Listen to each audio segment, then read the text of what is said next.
Greetings! In this video we will produce the remaining elements of the face, namely the eyeballs, teeth, and tongue. If we take a look here, we have a really simplified version of teeth, but at a distance from middle to far, that's perfectly fine. If you're going to be rendering real close-ups, then you'll need to produce the actual model of teeth and gum there. For today's lesson, we're just going to use the simple teeth, and you can actually swap them out. So the rigging on the face really has to do with the deformation of the head model. And at any point, you can swap out more sophisticated teeth. And just to keep things simple, we will use this simplified version of the teeth for today. Okay, let's get started. We'll start with just the eyeball. We'll create a sphere, and I'll get in there nice and tight, and we'll eventually scale it to the size that we need, but just for right now, we'll scale it up a bit, and we're going to rotate it forward. So holding down the J key, and we'll just rotate so that that pole is facing forward, 90 on the X. We'll assign a material. A Fong will do just fine. And in the color channel of the Fong, we are going to map a ramp. We'll choose ramp, putting that in the color channel, and make sure your 6 key is on, make sure that you've got textures available. And so this is actually facing backwards, so I should have had it -90. There we go. And we'll come back to the attribute editor, click on the inputs in the color channel. And so this will be our eyeball, this will be our pupil, and then we can create iris color in here. I'm just going to, because we've got kind of a circus character, going to pick a green just for the complement of all that red that we created. And I'm putting in 2 greens, and you can see there we're on our way. I'll hit the 3 key, come back again, and let's put a black that surrounds the eye as well. And we'll make that real thin, something like that.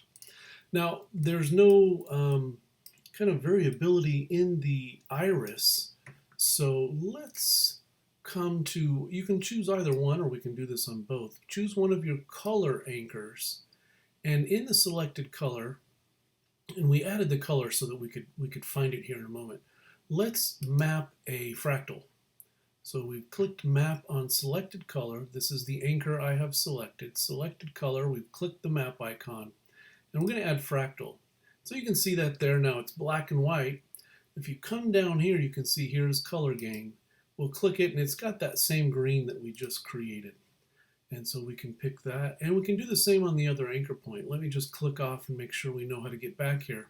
We can pick the object. If it doesn't dump you out on your shader, you can always right-click to Material Attributes. We're dealing with the color channel. We've mapped a ramp into the color channel. We've added additional anchors. And then in this anchor, we've added a fractal into the color. So let's do it on the other green one as well.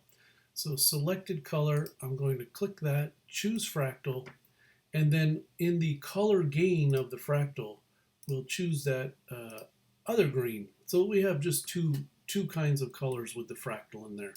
And that gives us, I would say, a facsimile of an eye.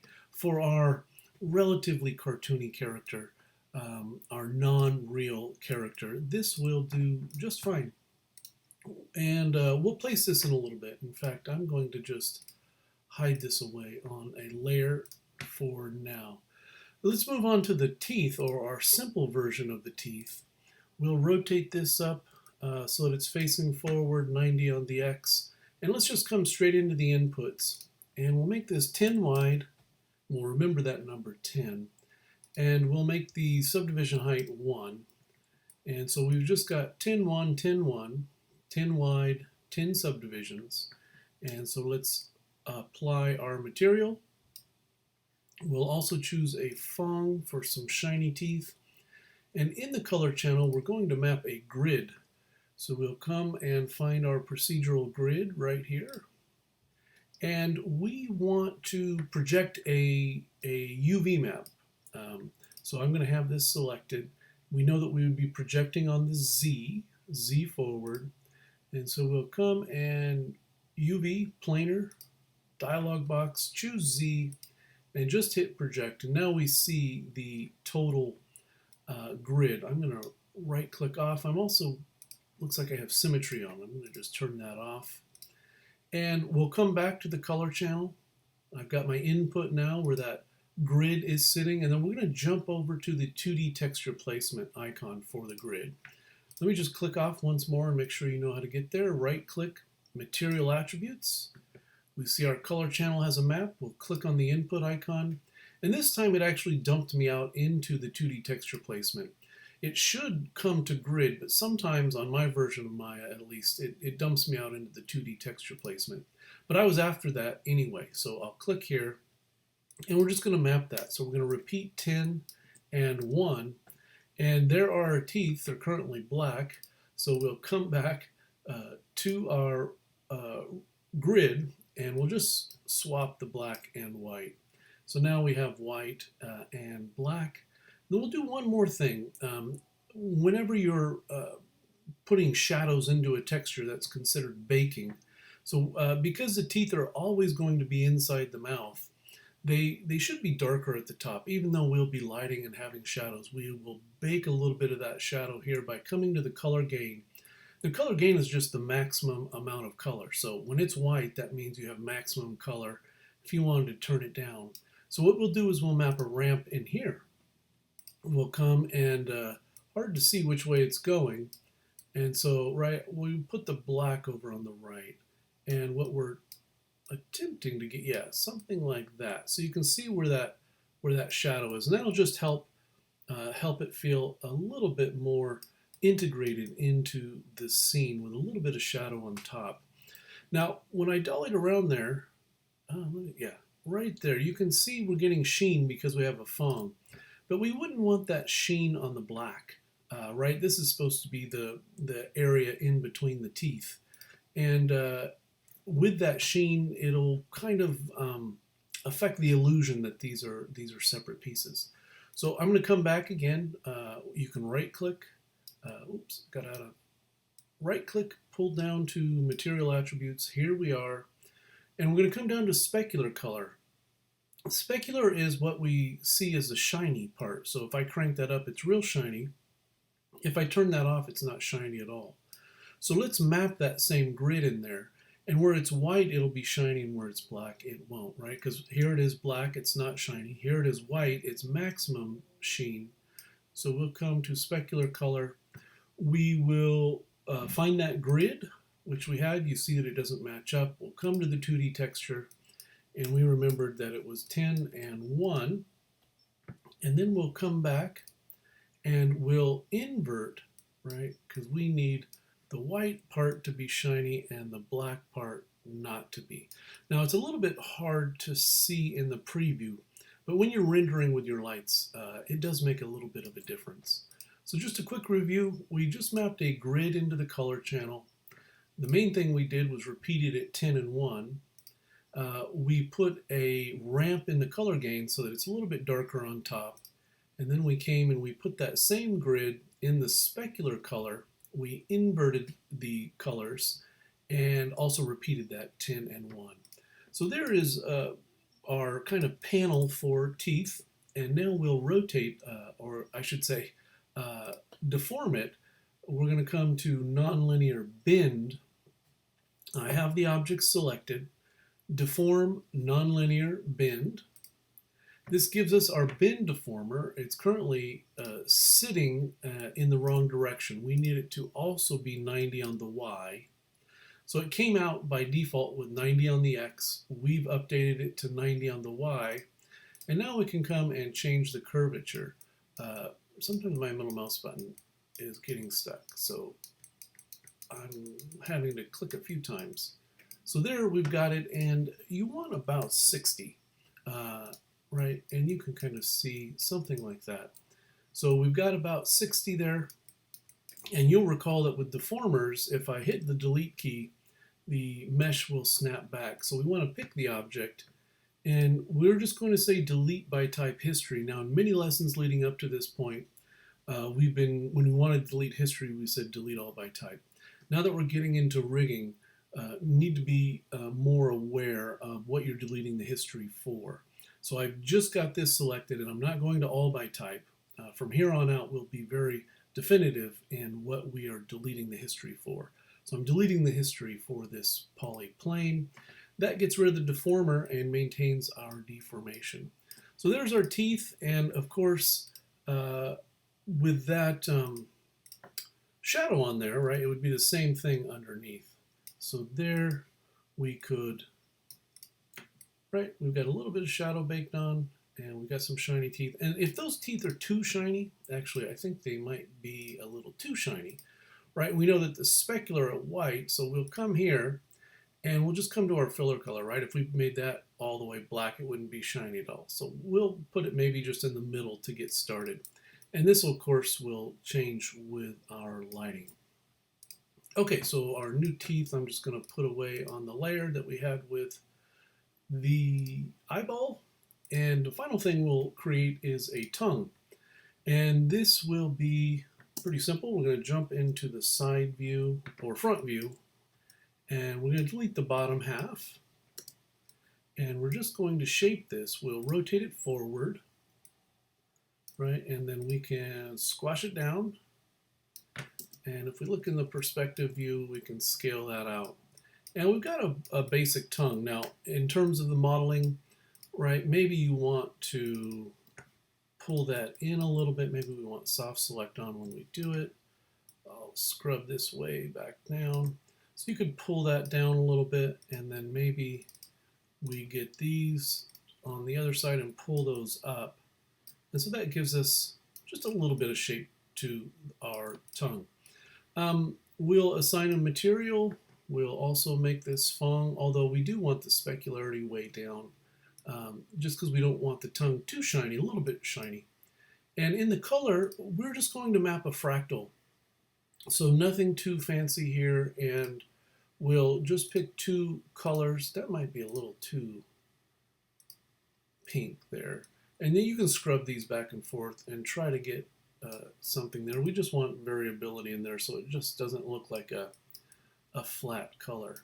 And that will do it, right? So we've got our eyeball, we've got our tongue, and we want to scale that. Maybe that's a little too long. And we've got our teeth.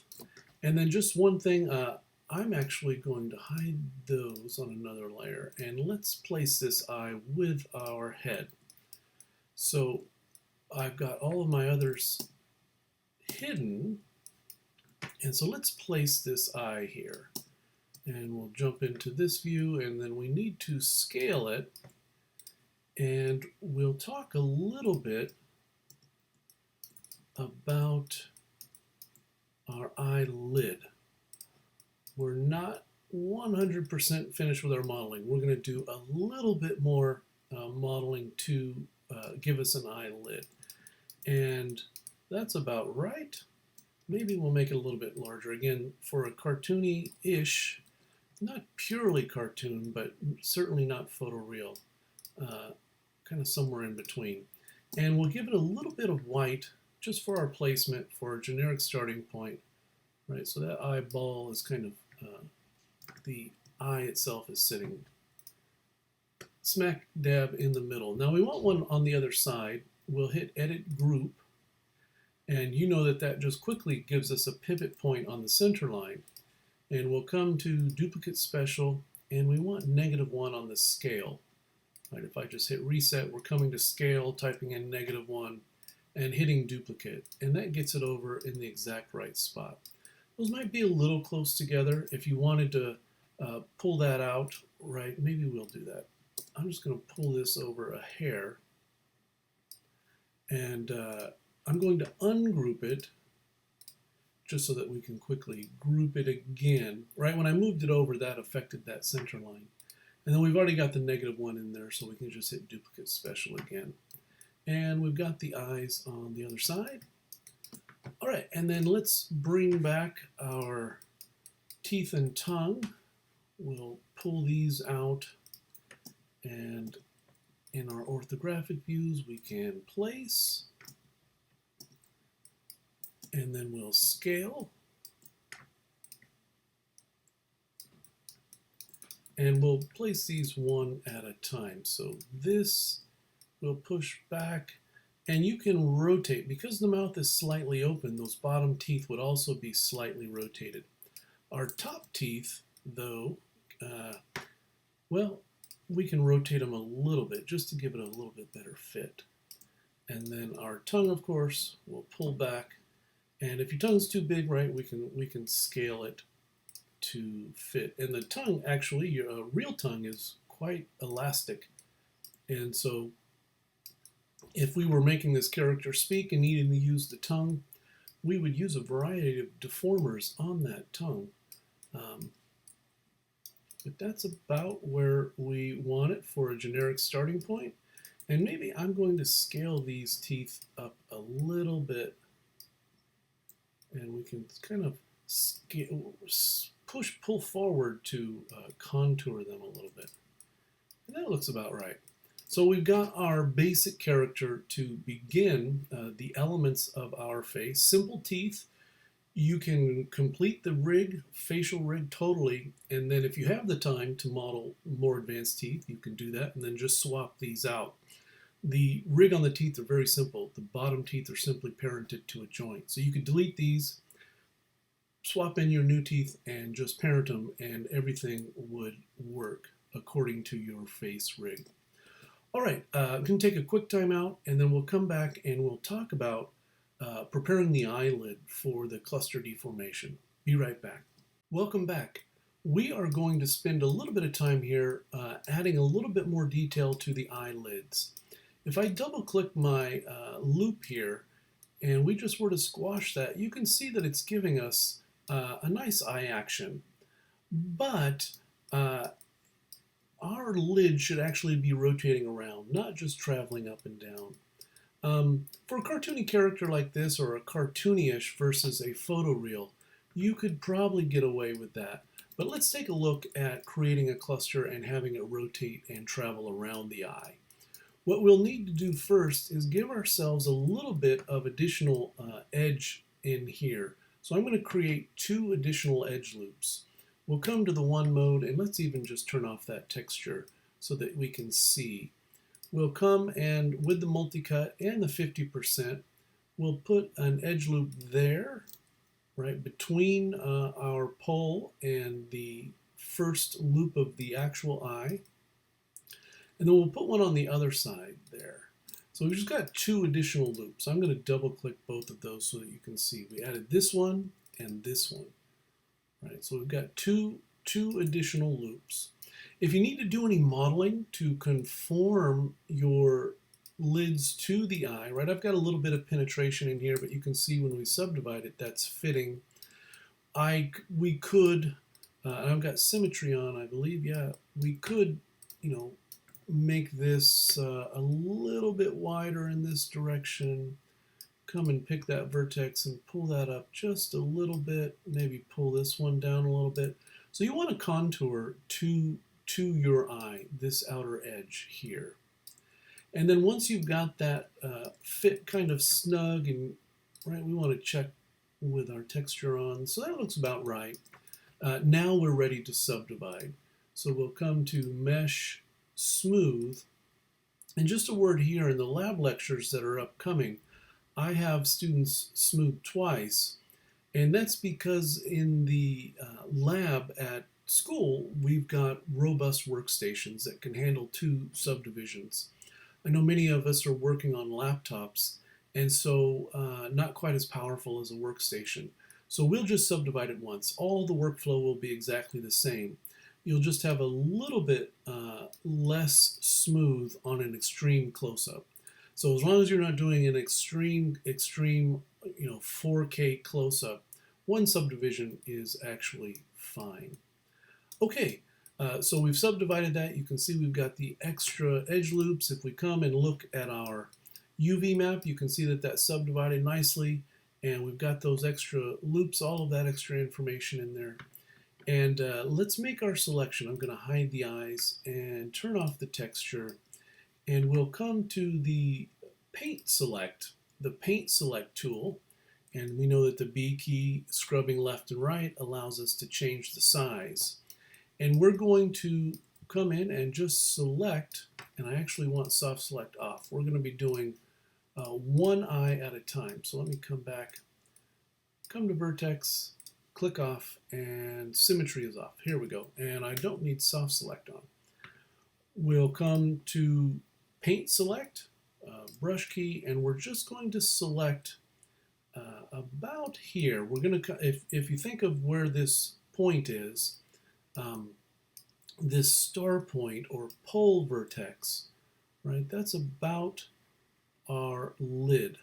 Now our lid and ultimate brow will have some overlap, so you can overlap clusters. And our lid cluster that we're producing here and the brow cluster, which is upcoming, will have overlap.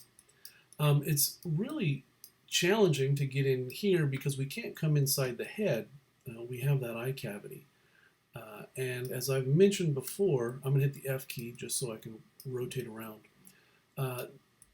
Selection can be kind of time consuming and tedious, and especially on a tight piece like this. But we'll get it, come around, and sometimes you just need to zoom out to make sure where you are and where you're selecting. Of course, you can hit the 4 key and we can dolly around just to make sure. And the other thing, oh, I've missed this side. So we'll come, and we don't have to hold the shift key with the paint select. It's automatically adding. And in terms of cluster selection, going over, selecting too much or more than what you think you need is better than selecting less, because it's easy to paint off and it's a little bit more challenging. It's a multi-step process to add to an existing cluster selection. So a little bit more than you think you might need. And then it's always fun to just pull it out and make sure you don't have anything selected off the back, right? Make sure you've got everything selected there. We've got some penetration because we've got those, there's the inside and outside of the lid are very close together, but we're not actually creating that action. We're just here looking, and that was a clean selection. You can see that there. So I'll hit undo. We've got that selection, and we'll come up in the modeling mode is deform, create cluster. We're going to open the dialog box, and this is essential for the method that we're using here, that relative is on. So for our cluster options, we have to have relative on because we're going to create blend-shaped targets, and we're going to leave our base head unclustered. The clusters will be only on our targets, and so that means we have to have relative selected so that we can move those clusters. We'll hit create. If you want to just test here, we've got a few steps before we're done, but that's it. And as I mentioned, we're rotating, but we're not rotating around itself. We're rotating around the eye. So we'll come and we'll bring that eye back, and I'm just going to pick the eye in object mode and turn on a handle for it. So I've got the eye that we're working on selected. Display, transform display, selection handles, selected as an object. There it is. And then we don't want to work with all of this on. So I'm just going to quickly hide my polys. And I actually had the cluster selected when I turned that on. So I mistakenly also had the cluster selected. I only wanted to have the sphere selected. And let's just verify that so that doesn't confuse you. Here is the sphere and the handle on for the sphere. I inadvertently had the cluster selected when I turned on the handle. So once again, we'll come back to polys and turn polys off. And it's easy to see here. Here's the cluster, and we want to put the pivot for the cluster at this handle, which is the center of the sphere, so that we can rotate the cluster lid around. We'll tap the D key anytime we're changing the pivot, and then V key, middle mouse button, and then we'll tap the D key again. Let me just do that once more. Grab the cluster, tap the D key, hold down the V key, middle mouse button snap to the handle, and then when we're done, tap the D key again. And then I'm also going to, just while we're here, turn that handle off immediately. because the handles make it most selectable, and we don't need selectability of the eye. So we'll come back to where we were, Windows, uh, Display, Transform Display, Selection Handles. Sorry about that. Okay, now we can test this. We can grab that cluster. Note that the handle is offset. It's easiest to select the cluster out here in the outliner. And now when we rotate it, it's rotating all one-to-one. And if we turn on our texture, we can kind of see that. So it's rotating at a one-to-one. So we want to get it down into about the position. And then we're going to paint the weights. So it's each one of those clusters is moving 100%, whereas we want the outer edges to be moving at a lesser rate, especially here where we need to have a little bit of definition on that eyelid. So we'll select the surface, we'll come to Deform, and you're coming all the way down to Cluster. Right, here's where we created the cluster. And now we'll pull down to cluster and we'll open the dialog box. Our toolbox will open up and we can see the weighting there. And we're going to select smooth and then just flood this a bunch of times to relax that back. And right, it's coming at an angle, and so here we can kind of weight it. We want it to come down straight across. You could rotate the cluster, but it's better to have this done in the weight. So now we're going to come and add. We're going to add weight back. And a value of 1 would paint it white. It's a little bit more than we needed. And if I scrub this down to -1, right, we would be painting it off. And so I want somewhere in 0.2, 0.3, 0.4, somewhere around there, and that's gray. Now that pulled a little bit more than we needed, but we're going to smooth a few more times. So now we'll hit flood, smooth, and maybe we want to add a little bit there. We'll hit smooth, and there we've got the straight line that we're after that's coming around. We'll come and in the outliner, grab that cluster, and we can raise that and close it. Now it's not coming all the way closed, so we could see if our rotate. Yeah, we can rotate it, but let's get it all the way close. We'll come back to our paint again, and I'm just going to add, right, my add is at about 0.3 value. We'll add a little bit here, and then we'll smooth, and that's about right. Note that we'll have a little bit of a cluster on the lower lid, and let's just get it exactly right. So I'm going to add a little bit more there. We'll hit smooth, and that is perfect.